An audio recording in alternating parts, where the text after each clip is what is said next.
To introduce the mayor, but I would be remiss if I didn't say that all of the things that we care about and work very dearly on, and have worked very dearly on over the past few years, the senator has mirrored all those things. And the things that we work on in this community, such as the Life Science Center at the MCLA that we got $54.5 million.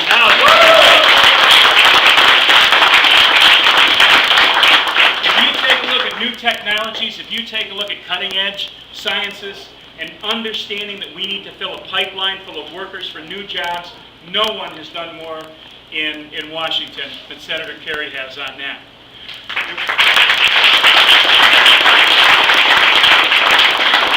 We spend an awful lot of time out here looking for health care, looking to increase our health care, trying to cover everybody else.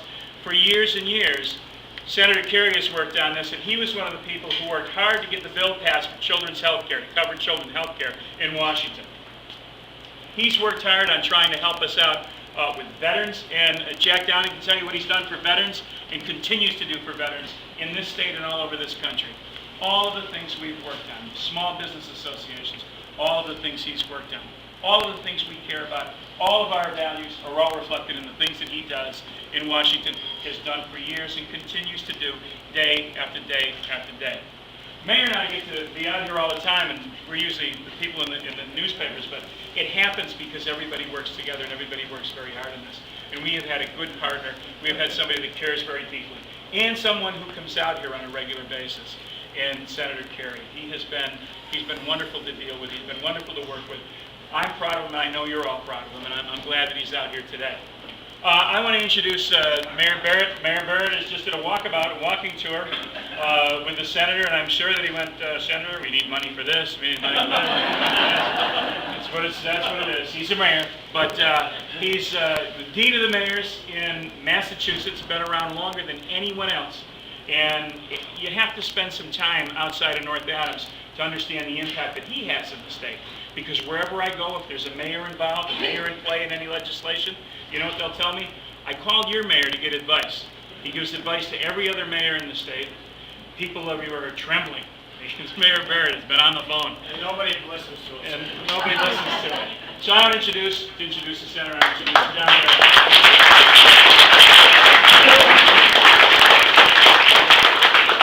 You know, I marched in my first fall foliage parade as mayor back in 1984 with John Kerry. And you were lieutenant governor, I believe, at that time, weren't you? Getting ready as lieutenant governor. And North Adams loved him then, and North Adams still loves him now, and the Berkshires love you, Senator. And you understand where we are, and I think that's important too. If you're going to serve in public office, you know the old saying, you never forget whence you came.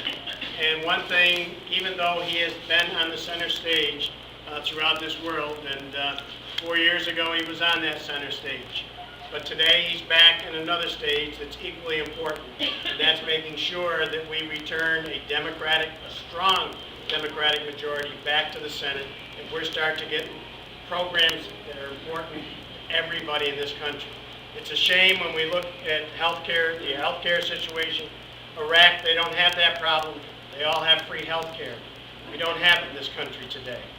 We look about our crumbling infrastructure that's taking place in this country. It is terrible. It's just awful. We see our educational system, Title I programs being cut. We see our block grant money being cut all over the place. We have suffered, and they're sometimes called the non-sexy issues, but they're having a detrimental impact on it. That's what we need in Washington. We need a voice there that's very strong. We had two voices. We have two voices there now, Senator Kennedy and Senator Kerry, and we're very fortunate to have both. But even today, in walking the streets of North Adams, he understands what the creative economy is about.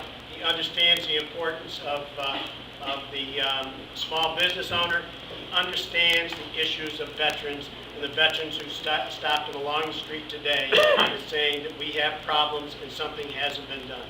Senator John Kerry has walked the talk. I am very proud to introduce him to you today and welcome you to the city of North Adams and to Berkshire County.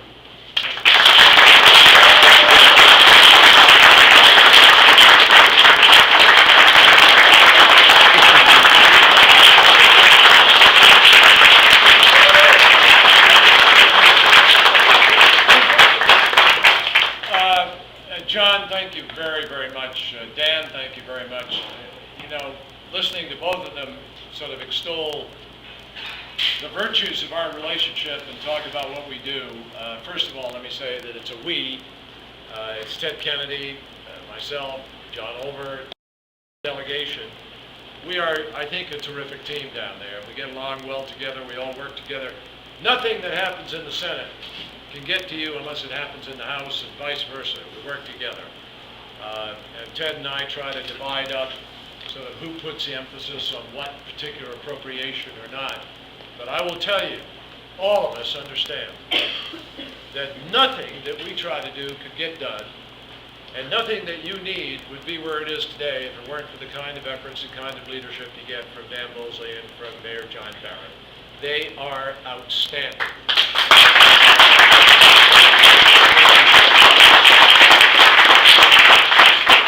Dan, I have watched for years. I've worked with him for years. He's Mr. Economic Development, particularly for this region.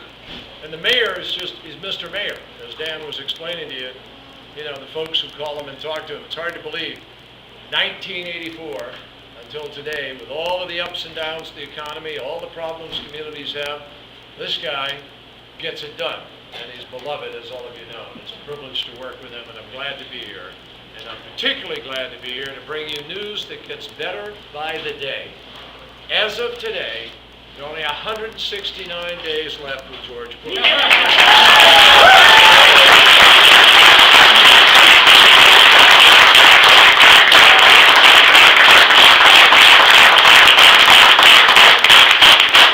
But we need to make certain that we replace George Bush, not with a third term, but with a future that embraces all of the aspects of our future that we've been desperate to get a hold of over these last years.